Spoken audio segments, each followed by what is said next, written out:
Bismillahirrahmanirrahim. Assalamualaikum warahmatullahi wabarakatuh. Waalaikumsalam warahmatullahi wabarakatuh. Innal hamdalillah nahmaduhu wa nasta'inuhu wa nastaghfiruhu wa natubu ilayhi wa na'udzu billahi min shururi anfusina wa sayyiati a'malina. May yahdihillahu fala mudilla lahu wa may yudlil fala hadiya lahu. Wa may yudlil falan tajida lahu waliyyan mursyida. Asyhadu an la ilaha illallah wahdahu la syarika lahu wa asyhadu anna Muhammadan abduhu wa rasuluhu la nabiyya ba'da. Allahumma shalli ala nabiyyina Muhammad wa ala alihi wa ashabihi wa man tabi'ahum bi ihsanin ila yaumiddin wa sallama tasliman katsiran wa ba'd. Usikum ya ikhwati billah azani Allah wa iyyakum wa iyaya bi taqwallahi wa ta'atihi la'allakum taflihun la'allakum turhamun la'allakum tuflihun. Ilamu ayyuhal ikhwah anna Allah rabbuna tabaraka wa ta'ala wa huwa khaliquna wa wahibu hayatina wa mudabbir umurina. Yaqulu fi kitabil aziz a'udzu billahi samii'il 'aliim minasy syaithaanir rajiim. Ya ayyuhalladzina amanu taqullaha haqqa tuqatih wa la tamutunna illa wa antum muslimun.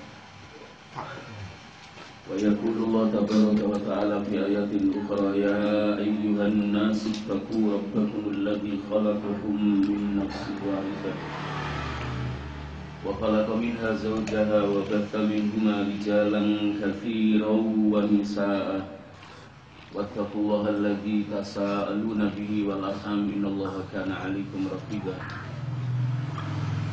Ya ayyuhalladzina amanu taqullaha wa qulu qawlan sadidan yuslih lakum a'malakum wa yaghfir lakum dhunubakum wa may yuti'illaha wa rasulahu faqad faza fawzan 'azima. Ya ayyuhalladzina amanu taqullaha wa kunu ma'as-shadiqin.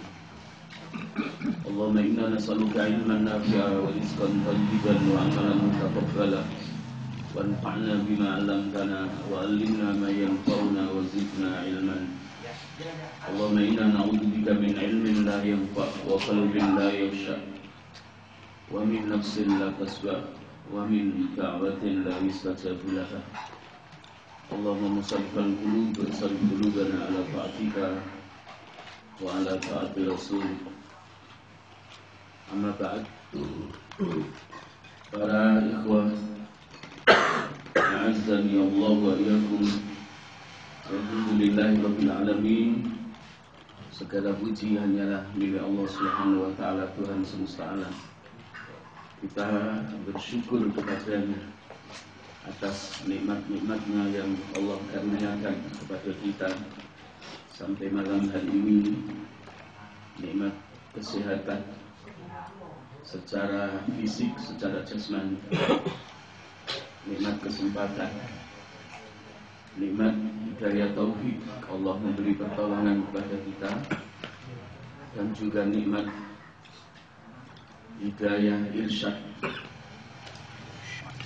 Dengan pertolongan Allah dan bimbingannya, dua kaki kita masih mudah kita langkahkan menuju tempat yang sangat mulia, tempat yang menjadi sebab kita dimuliakan oleh Allah Subhanahu wa taala, tempat yang diberkahi. Ketika kita duduk, maka Allah menurunkan, memberikan keberkahannya kepada kita.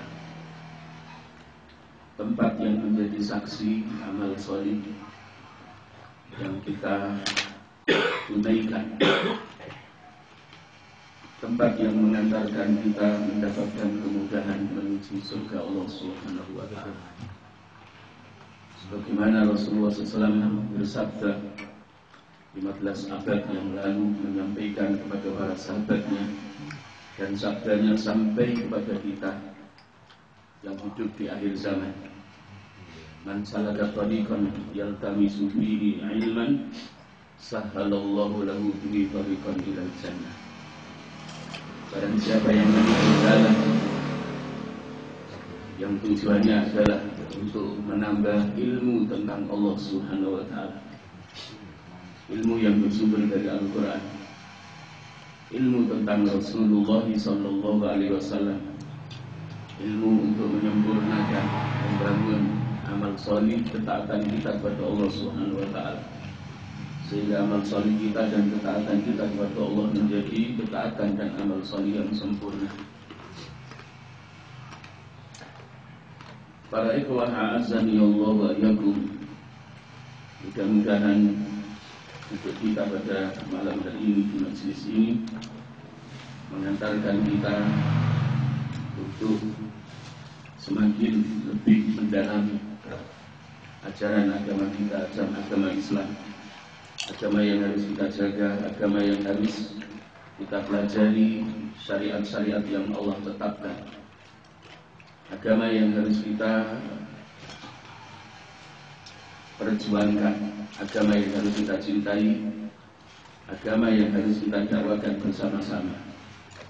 Dengan agama ini, yakni agama Islam yang kita peluk, maka Allah Subhanahu wa Ta'ala memberikan jaminan keamanan, keselamatan di 3 negeri yang harus kita lalui. Negeri dunia sebagai kehidupan untuk mencari bekal, karena dunia ini adalah tempat kita untuk beramal. Maka para ulama salaf as-salih menyebut kehidupan yang pertama negeri dunia ini disebut hayatu amalin, kehidupan untuk beramal, amal yang dapat menyelamatkan diri kita dari api neraka, amal yang dapat membebaskan kita terjaga dari siksa kubur ketika kita selesai menjalani kehidupan di dunia ini, memasuki negeri yang kedua, negeri alam barzakh. Para ikhwah a'azzani Allah wa iyyakum, oleh karenanya mari kita senantiasa memohon kepada Allah keistiqomahan dalam taat, keistiqomahan di dalam menuntut ilmu, keistiqomahan untuk selalu memiliki semangat yang tinggi, menambah wawasan keislaman kita yang bersumber dari Al-Quran, pedoman hidup kita yang pertama, dan wawasan keislaman yang bersumber dari pedoman hidup yang kedua, hadis sunnah Nabi kita Muhammad Sallallahu Alaihi wa Wasallam. Para ikhwah a'azzani Allah wa iyyakum, malam hari ini sebagaimana tema yang berkaitan dengan keimanan atau akidah Islam yang akan kami sampaikan berkaitan dengan ma'rifatullahi azza wa jalla wal iman bihi, ma'rifat kepada Allah Subhanahu wa Ta'ala dan beriman kepadanya. Seperti kita pahami bersama bahwa ma'rifat kepada Allah Subhanahu wa Ta'ala itu terbagi menjadi 3 sisi. Ma'rifat yang berkaitan dengan rububiyahnya Allah Subhanahu wa Ta'ala, jadi ma'rifat fi rububiyatihi, mengenal Allah dalam rububiyahnya, dalam ketuhanannya, bahwa Allah Subhanahu wa Ta'ala adalah Maha Pencipta, Allah Subhanahu wa Ta'ala yang menghidupkan, Allah Subhanahu wa Ta'ala yang mematikan, Allah Subhanahu wa Ta'ala yang mengatur semua urusan, Allah Subhanahu wa Ta'ala yang menjamin seluruh makhluknya berkaitan dengan rizki mereka masing-masing, sebagaimana yang Allah firmankan di dalam Al-Quran, a'udzubillahi minasyaitonir rajim, wa ma min dabbatin fil ardi illa 'alallahi rizquha.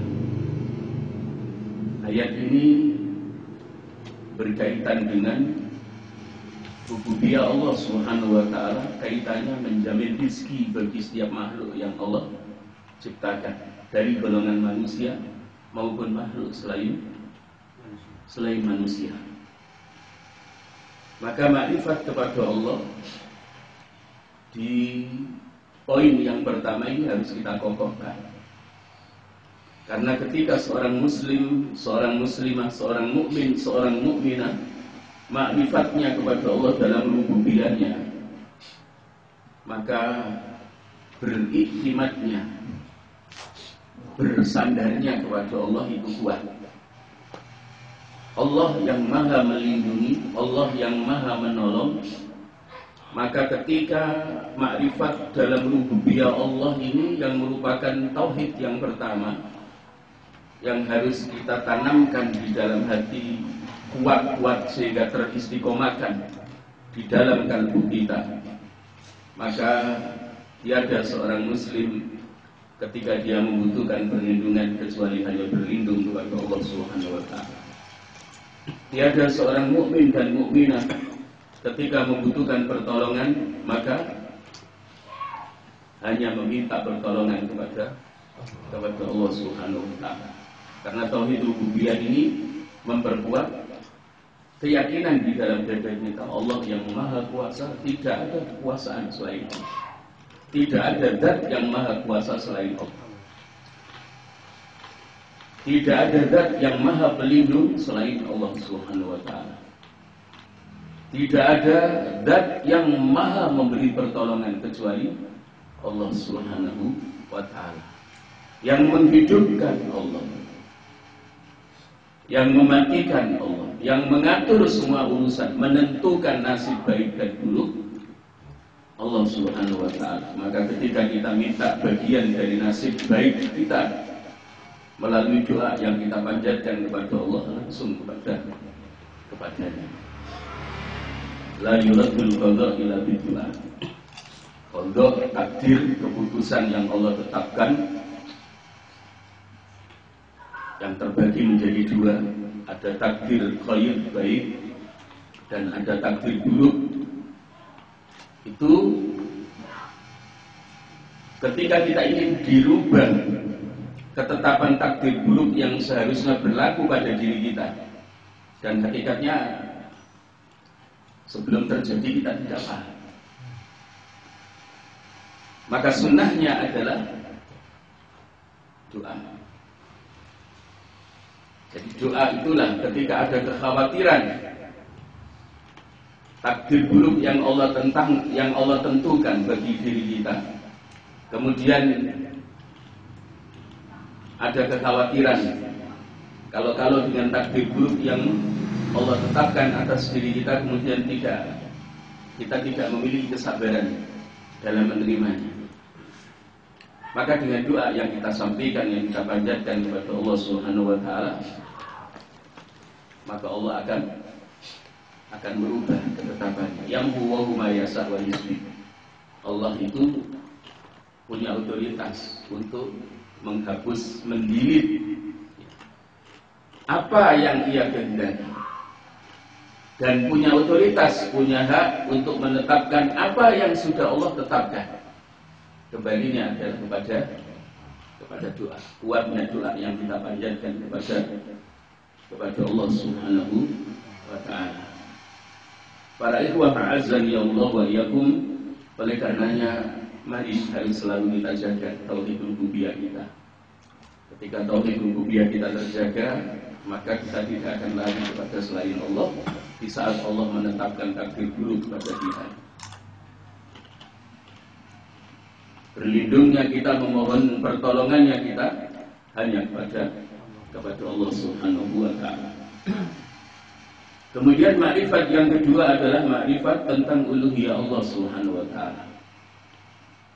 Wajib bagi setiap mukmin mukminah untuk memahami, memperdalam pengetahuannya, makrifatnya bahwa Allah itu Tuhan yang hak untuk diibadahi, bahwa Allah adalah sesembahan yang hak untuk disembah, tidak ada sesembahan selain Allah Subhanahu wa taala. Maka barang siapa di antara kita, kaum mukminin, kaum muslimin yang Allah kokohkan makrifat tentang uluhiyah Allah Subhanahu wa taala, atau yang disebut tauhid yang kedua, tauhid uluhiyah, maka seluruh rangkaian ibadah yang ia jalankan, yang Allah perintahkan, tidak ada riya, tidak ada syirik. Karena pemahamannya terhadap kalimat thayyibah la ilaha illallah, kalimat tauhid la ilaha illallah, kalimatul iman la ilaha illallah, Allah saja yang diimani sebagai zat yang hak untuk diibadahi, disembah. Sesembahan selain Allah Subhanahu wa taala adalah batal. Maka tidak ada ibadah yang dijalankan kecuali orientasi dan tujuan ibadahnya adalah ghayati Allah. Allah yang aku tuju, Allah yang aku maksud, ridhonya yang aku cari, wajahnya yang aku harapkan. Mengapa di akhir zaman ini banyak orang yang ibadahnya terkontaminasi dengan syirik kecil maupun syirik besar? Karena tidak tergarap dengan api makrifatnya kepada Allah tentang uluhiyahnya. Tauhid uluhiyahnya itu tidak dipahami dengan benar. Walaupun secara lahiriah salat 5 waktunya dijalankan, tapi hatinya tidak terselamatkan dari menyekutukan Allah Subhanahu wa taala. Asghar kana au akbar, menyekutukan Allah baik yang bersifat kecil yang disebut riya atau menyekutukan Allah yang besar. Banyak di antara kaum muslimin yang tidak menyadari.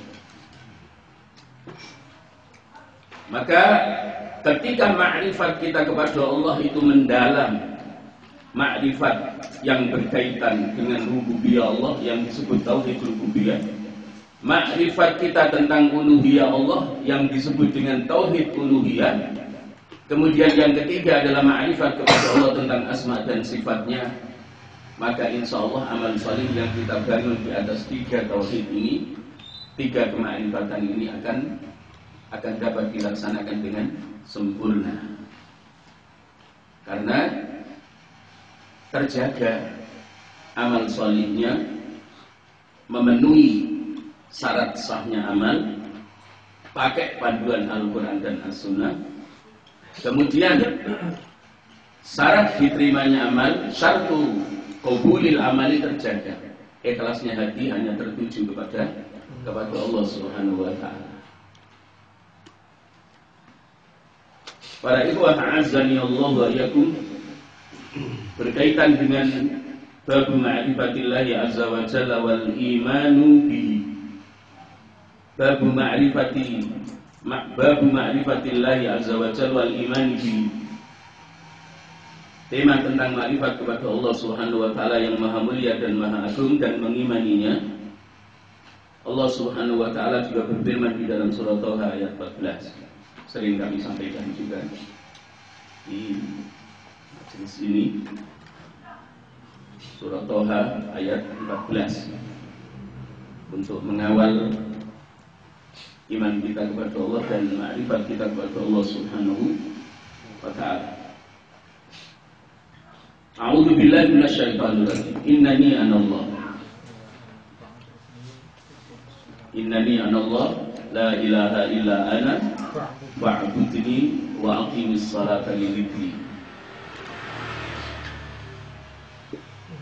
Di awal ayat 14 dari surah Thaha ini, Allah mengenalkan dirinya kepada kita. Innani anallah, sesungguhnya aku adalah Allah. Banyak orang yang beribadah tapi makrifat kepada Allah ini tidak dijadikan sebagai ilmu yang pertama. Padahal makrifat kepada Allah itu adalah bersumber dari 2 kalimat syahadat, asyhadu an la ilaha illallah wa asyhadu anna muhammadar rasulullah. Dan seluruh amal saleh itu dibangun di atasnya. Dibangun di atasnya. Sesungguhnya aku adalah Allah, la ilaha illa ana. Kalau kita kembali kepada grammar bahasa Arab ini disebut kalam khobari. Kalam khobari itu sebuah pernyataan. Allah menyatakan. Allah menyatakan, Allah memberi informasi, mengenalkan dirinya kepada kita. Ketahuilah wahai makhlukku, golongan manusia dan jin, ketepatan yang diwajibkan oleh Allah beribadah kepadanya adalah jin dan manusia. Kalau malaikat beribadah kepada Allah Subhanahu wa taala, itu tidak ada balasan surga. Tidak ada balasan surga. Jadi perintahnya Allah kepada malaikat untuk bertasbih, itu Allah tidak berjanji malaikat mendapatkan pahala.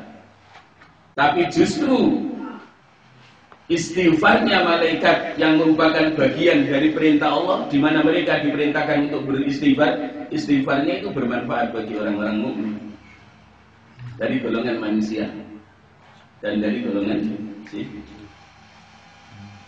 Seperti istighfarnya malaikat pada saat kita dalam kondisi taat, dalam posisi yang sangat istimewa, kita mendapatkan doa istighfarnya malaikat.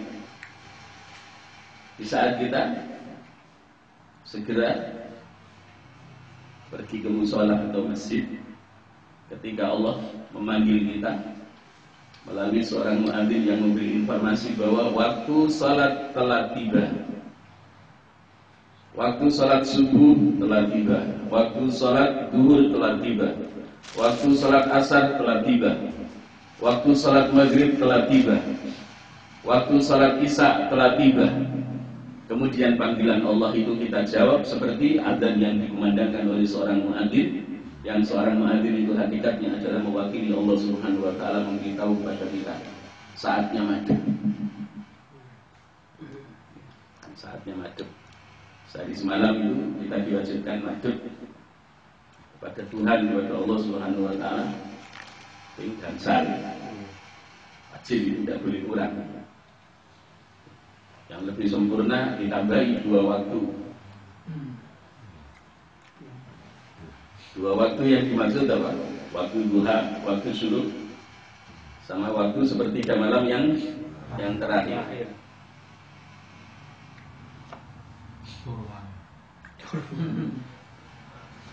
Tapi insya Allah yang diistiqomahkan oleh Allah salat subuh berjamaah, Allah akan memberi kemudahan. Karena istiqomahnya sholat 5 waktu itu akan membawa tambahan ibadah sunnah. Tapi kalau tidak sempurnanya sholat 5 waktu, susah untuk menambah sholat sunnahnya. Di saat cepat respect, kita memiliki atensi yang tinggi, Allah memanggil kita di waktu subuh, hadir. Masuk masjid, masuk musola, ada kesempatan sholat sunnah fajar sebelum subuh, masih ada kesempatan waktu berdoa antara adzan dan iqamah. Inilah waktu malaikat itu diperintahkan oleh Allah beristighfar. Malaikat beristighfar tidak memohon ampun bahwa malaikat itu berbuat dosa kepada Allah. Tidak, malaikat tidak ada yang berbuat dosa. Malaikat itu la ya'sunallah ma amarahum wa yaf'aluna ma yu'manu. Malaikat itu tidak pernah durhaka kepada Allah, tidak pernah berbuat maksiat kepada Allah. Wa yaf'aluna ma yu'manun, mereka senantiasa melaksanakan yang Allah perintahkan kepada mereka. Satu di antara Allah perintahkan kepada para malaikat adalah agar beristighfar, memohonkan ampun kepada Allah, bukan untuk dirinya, bukan untuk para malaikat, tapi apa? Kepada hamba-hamba Allah dari golongan manusia dan jin yang menunggu waktu salat sebelum adzan dikumandangkan, sebelum iqamah dikumandangkan. Jadi sebelum iqamah dikumandangkan, kita sudah siap berada di masjidnya Allah Subhanahu wa taala, berada di musholahnya Allah Subhanahu wa taala. Maka saat itu kita mendapatkan istighfar istimewanya para malaikat. Dan isi istighfarnya ada dua. Allahumma ighfir lahu warhamhu. Allahumma ighfir lahu warhamhu. Ya Allah, ampuni dia, rahmati dia. Ampuni dia, kasihi dia, sayangi dia, rahmati dia. Ini luar biasa. Maka seorang mukmin, seorang mukminah, seorang muslim, seorang muslimah yang taat, yang tidak pernah ketinggalan ibadahnya di 5 waktu ketaatan dan berjamaah setiap hari, tidak pernah terlewatkan untuk mendapatkan istighfarnya para malaikat Allah Subhanahu wa ta'ala. Kembali kepada tema para ikhwah, makrifat kepada Allah dan beriman kepadanya. Sebelum kita diperintahkan ibadah itu, kita harus kenal dulu sama Allah. Jangan sampai tidak kenal dulu. Makanya setiap orang yang mau masuk Islam itu harus kenal dulu. Kenal dulunya masuk ke dalam Islam melalui pengucapan 2 kalimat syahadat. Asyhadu alla ilaha illallah. Aku bersaksi bahwa tiada ilah, tiada Tuhan, tiada sesembahan yang hak selain Allah Subhanahu wa ta'ala. Ini awal ma'rifat. Awal ma'rifat seorang hamba dengan Tuhannya. Dan harus diperdalam. Harus diperdalam. Tidak hanya suara yang terucap berupa kalimat yang disebut deklarasi yang hanya menempati lisan. Pernyataan imannya kepada Allah hanya berupa kalimat yang tersuarakan. Tapi harus apa? Masuk ke dalam hati. Makanya iman itu tempatnya ada 3 ya.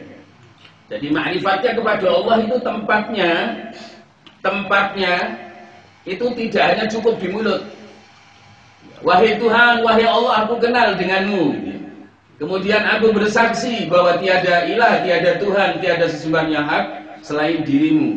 Tidak cukup diucapkan, tapi harus ditenggelamkan di dalam lubuk hati yang sangat dalam. Karena hati ini adalah tempatnya iman.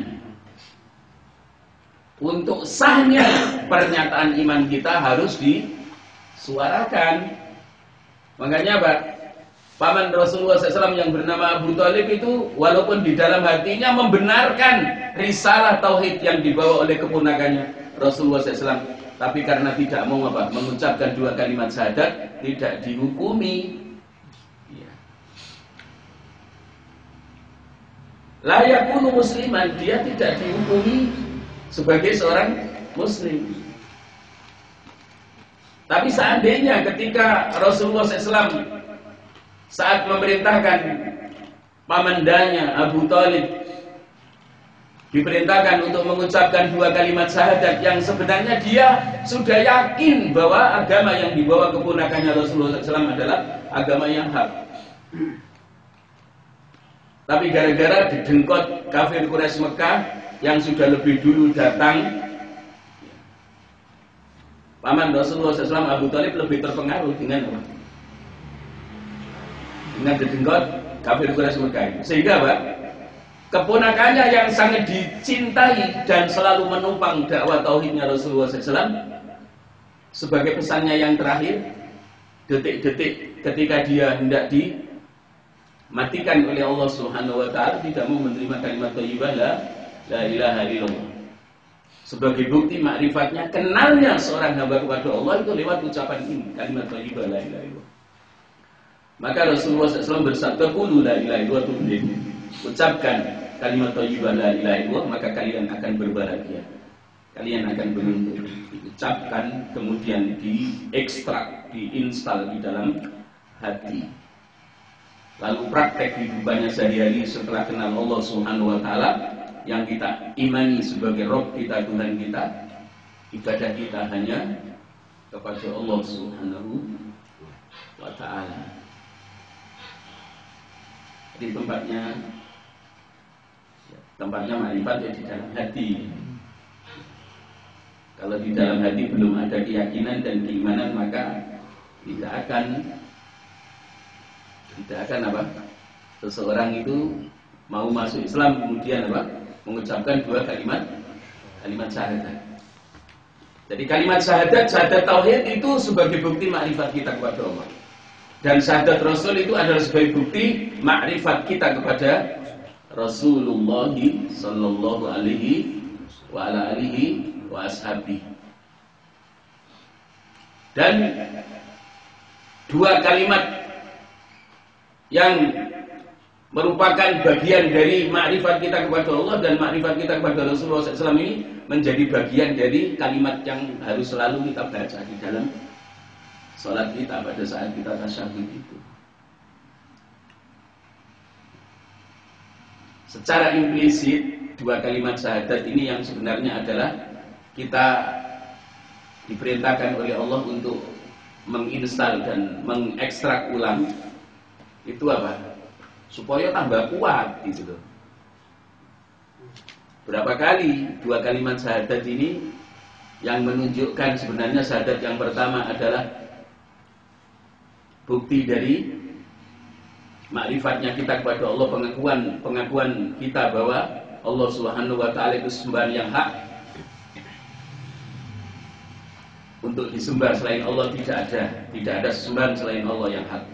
Sesembahan yang hak adalah Allah Subhanahu wa taala. Selain Allah itu disebut sesembahan yang batal. Supaya tambah mendalam. Tapi banyak orang yang sudah menegakkan sholat 5 waktu, dua kalimat syahadatnya yang menunjukkan makrifatnya kepada Allah dan makrifatnya kepada Rasulullah SAW, tapi masih belum begitu kuat. Pembelaannya kepada Allah dengan Al-Qur'annya belum begitu kuat. Pembelaannya kepada Rasulullah SAW beserta sunnahnya belum begitu kuat. Padahal kalau sholat 5 waktu kita jalankan ya, subuh berarti dibaca dua kalimat syahadat 1 kali, maghrib 2 kali dalam tasawuf awal dan tasawuf akhir, zuhur, asar termasuk isya 2 kali, belum sholat sunnah kita, sholat sunnah rawatib, sholat sunnah duha, sholat sunnah syuruk, sholat tahajud dan sholat witir. Dan sempurnanya dua kalimat syahadat ini yang menunjukkan makrifat kita kepada Rasulullah SAW itu pembuktiannya adalah apa?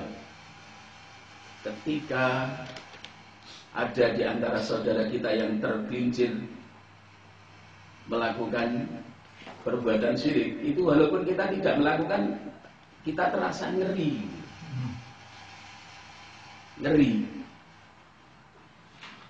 Bahkan pada saat kita berpapasan dengan orang yang meyakini bahwa Allah itu punya anak, itu kalau Imam Ahmad bin Hanbal rahimahullahu ta'ala itu kalau berpapasan ketemu dengan kelompok manusia yang mereka meyakini bahwa Allah itu punya anak, menundukkan kepala. Kedua matanya tidak menatap manusia yang meyakini bahwa Allah itu punya anak. Merasa seakan-akan terbakar oleh api neraka, sedang berhadapan dengan orang yang dimurkai oleh Allah, melakukan kezaliman yang sangat besar dalam kehidupan. Ya, adlamud dzulmi asyirku billah. Zalimnya, perbuatan zalim yang paling zalim, dosa gede sing paling gede adalah ketika ada seorang hamba yang menyekutukan Allah.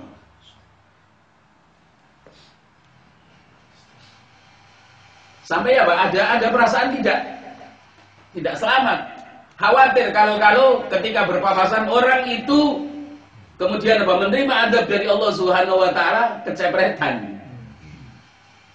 Ini luar biasanya. Tokoh-tokoh besar dari kalangan ulama salaf as-salih.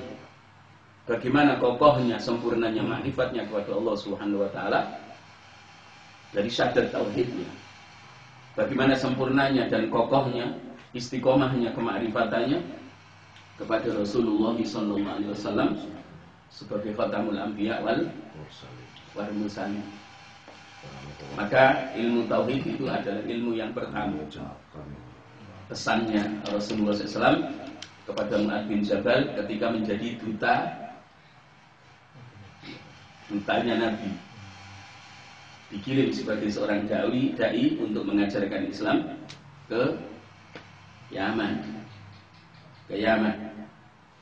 Maka wasiat Rasulullah SAW yang pertama kali yang harus kamu sampaikan adalah syahadatu alla ilaha illallah wa anni Muhammad Rasulullah wa anni Rasulullah. Sampaikan kepada mereka bahwa tiada ilah, tiada sesembahan yang hak selain Allah, dan sampaikan kepada mereka bahwa aku Muhammad adalah Rasulullah Subhanahu wa taala. Ketika mereka itu mau menerimanya, informasikan kepada mereka ada kewajiban setelah masuk Islam mengucapkan 2 kalimat syahadat, yakni menunaikan salat 5 waktu.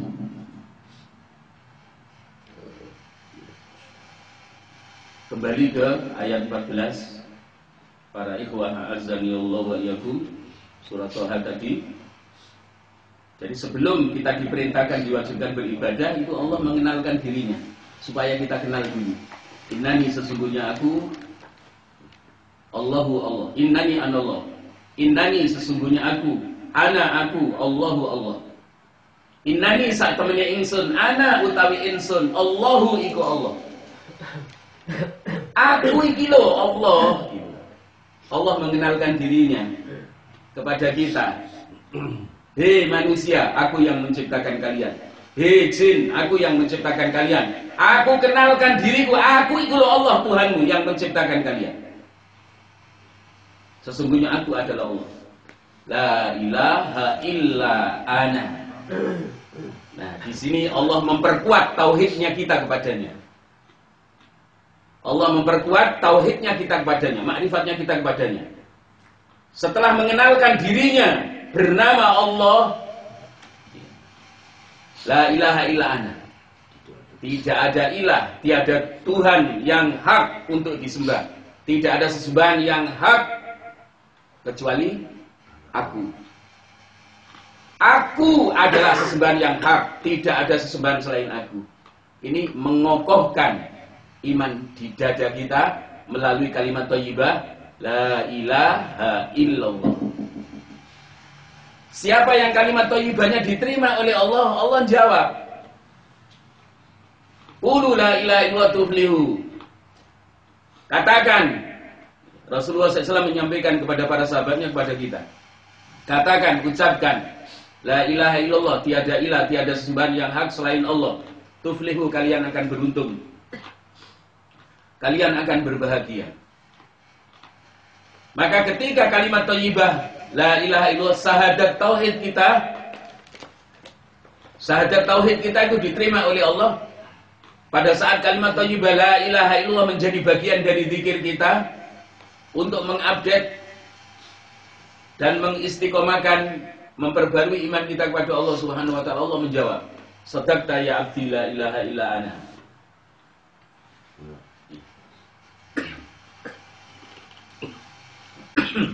Maka jangan sampai kalimat thayyibah la ilaha illallah Allah tidak menjawab. Ketika kita mengucapkan la ilaha illallah, Allah menjawab. Pada saat la ilaha illallah kita itu diterima, tauhid kita kepada Allah diterima, pernyataan keimanan kita kepada Allah diterima. Shadaqta ya abdi, kamu benar wahai hambaku, la ilaha illa ana, tidak ada Tuhan selain aku. Tidak ada Tuhan selain aku. Baru kita diperintahkan fa'budni, maka tauhidkan aku, sembahlah aku, tauhidkan aku, sembahlah aku. Maka perintah wajib beribadah kita kepada Allah itu setelah kita ma'rifat kepada Allah. Berdasarkan surah Toha ayat 14.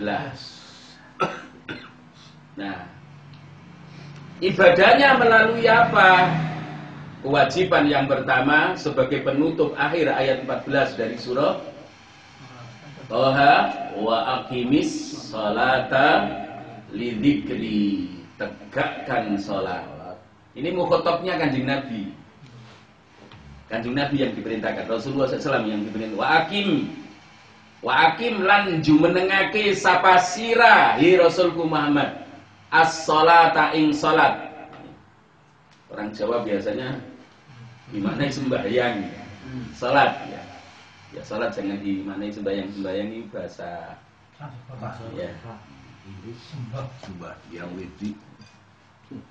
Tegakkan salat tujuannya lidzikri. Salat itu sebagai bentuk ibadahmu kepadaku setelah kamu kenal aku sebagai Tuhanmu. Lidzikri, untuk mengingat aku. Jadi salat itu hanya Allah yang boleh kita ingat. Tapi seringkali kita salat diri kita yang kita ingat. Macam-macam yang kita ingat. Macam-macam. Bahkan yang tidak terplanning di luar sholat itu bisa terplanning di dalam sholat. Itu luar biasa memang. Cerdasnya kita itu di dalam sholat. Iya, karena apa? Setan itu melindung. Iya. Ide-idenya keluar semua aja. Iya, ide-idenya keluar semua. Berarti kan rapat sholat di situ nggak ide. Kayak ngoten kabeh. Barakallahu fiikum wallahu a'lam bishawab. Kita insya Allah pakai panduan, pakai buku referensi Ushulul Iman. Ushulul Iman insya Allah biar dulu ya dari bab 1 sampai selesai.